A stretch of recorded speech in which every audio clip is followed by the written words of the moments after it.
تا اشور و دیگروش بهتر بیاین مرحمت که میگذاریم در اون جایی که در تاجیکستان ظلم رفته است. بعد میگه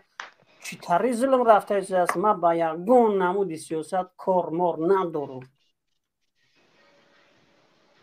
نمیتونن دیگه این کارو کردن نمیتونن. خیلی دیگه برای که اگه بخشش میبرم من همین در مردم حیران میشم که یک آدمی که مسلمان نیست شما او خفه نشید برای که مسلمان نیست. او مسلمان نیست. رحمانوف دعوای حاجگی داره و ملوگی داره و مسلمانی داره. امروز داره مسجد نو محکم اینا لبای کار کرده است در رحمانوف. ما زیدی رحمانوف یا چی گفتن نمیتونیم که ما قانون اجازت ما را داده که ما زیدی رحمانوف یا چی بگیم. شما را یگان قانون نگفته که بره پیشی فیردوس خطی فیردوس یک به یک بزنه و که یگان کارش کنه. او آدم مسلمان حسین آدم کنشت چیز خواه میگه. آدمی که بعدی برنامه میتونم خطی دیگر تماس کنم. چند خب هست تمام میکنی برنامه تام؟ که من نمیدونم از نو کیفی گپ زنیم اومده است. نه دیگه چه حیرون میشم برادری عزیز چی من نمیتونی تماس کنم میبرداری تلفن تا بیام این نمبر تا صورت بگیرم که بعد این موبایل این نمبر رو ما نمیبینم کدوم این نمبرت یا که هم بگم تمام پرابلم را خیلی بگو هم میشنون بگو آخی نه خیلی بعدی برنامه میگم پرابلم شخصیه که پوبلیش نیست نه شخصی باشه مالک اما شخصی باشه خیلی در شخصیگی بگو بعدی برنامه زنگت میزنم یکی آشکارا گپ میزنه بعدی برنامه اکه اشور همین آشکاراش روشنی بداد که این مردم بفهمند اینا نمیفهمن همین آشکارش کرده آشکارش به واتساپ زنگ زدن نیست آشکارش ویدیو قطعی زنگ میزنی آشکار خیلی که میگه کو ایوب پوبلیچنا میگه کو پوبلیچنا نه پوبلیچنا آشکارش دیگه ویدیو زنگ میزنی گپ میزنی اینو توبه کردم خدا میگه که بیا گپ زنه میگه مرد کی گپ میزنی خب گپ میزنه نمرش سکرته بله سلام علیکم چی گفتنیم یا چی گفتنیم آخر سخن منم میگم برام برای که اولاکوی سوس کشوکش نه برای که در آینده کوشش کنین که شما برای او موضوع نتین شما موضوع میتین برای اونها را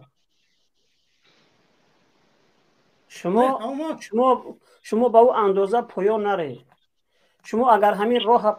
بگیم پیروی همین راه باشه شما هدف بزرگی در پیش گذاشتگیه و بگیم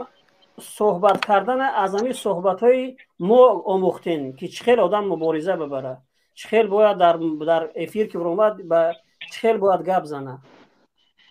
پرابلم های شخصی هیچ وقت در افیر گفته نشود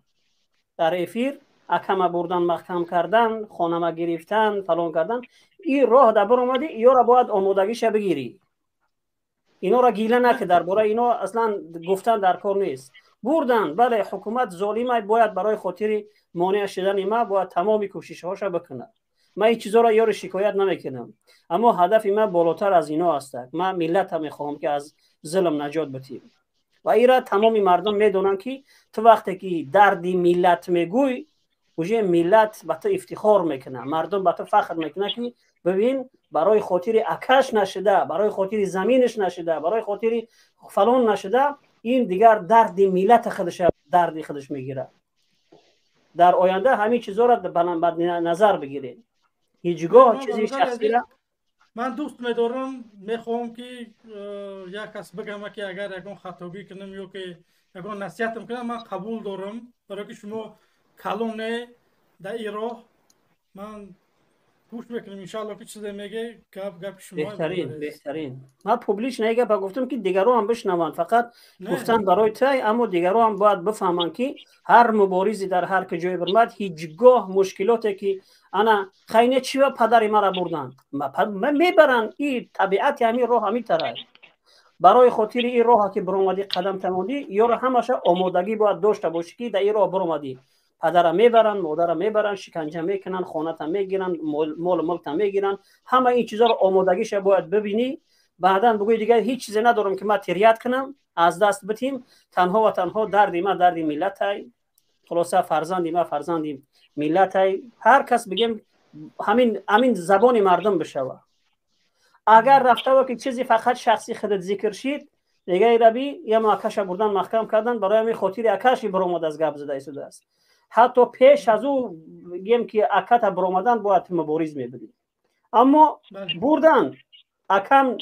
نر وری رفت زندان شیشت برای حق گفتن شیشت آش شوه ما راهی او را دنبال کرده شدم ما هم آماده هم که چه روز دیگه میشوه که ما را کشته میشم یا که ما زندان میشم بالاخره یک جوان دیگه جای ما را پر میکنه بله شما نبده شما کسایی بده که با چهره نبده شکل روی میدان آمده با چهره آمده دیدین که برادراتون در این راه استوارن متد گپ زنیشون فقط همین بود که ما زبان مردم میشیم پرابلم شما را ما ذکر کردیم که شما پشتی پرده بده پرابلم های شما را گفتیم که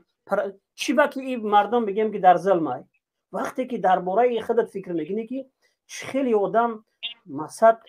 دردی مرا گفته شده است ما باید پیش بدروم جای خالگی را پر کنم شما را خداوند باز راه شما را کشاده کرد و شما روی صحیفه آمدین انا برای خاطر دیگران را دعوت کردن شما هم همون متد را استفاده ببرین که دیگر مبارزای پیشتره حاجی عمر نبرآمد گفت که مالی مرا گرفتن ما برای خاطر مال مبارزه میبرم حتی پریدلگدش کردن که میتیم 1-4-5 میلیون دلار میتیم برای در یگان شهر امریکا برای خانه و در بخر همون پیشی زندگی چه گفت که ما در مال پول در کار نیست ما دردی ملت های اینایی بود که ما در گردش جمع شدیم گفتیم این بچه خوی از یک آدم دیگر همون 4-5 میلیون دلار پریدلگت اینا میگه که من میرم 1 میلیون دلار در یک خانه میخرم دیگرش یک بیزنسک میکشم دیگه به قوری همین مردم یکی اون آدم هیچ را قبول نکرد درد ملت گفت و زبان ملت شد زبان مردم شد و میخواست که درد مردم دوا بکنه ما هم بگیم دربارش اومدیم ایستادیم و ما هم همون متد استفاده بردیم شما هم که میاین و دیگرایی هم که اینو میاین باید حتما این متد استفاده ببرن تا که مردم درک کنن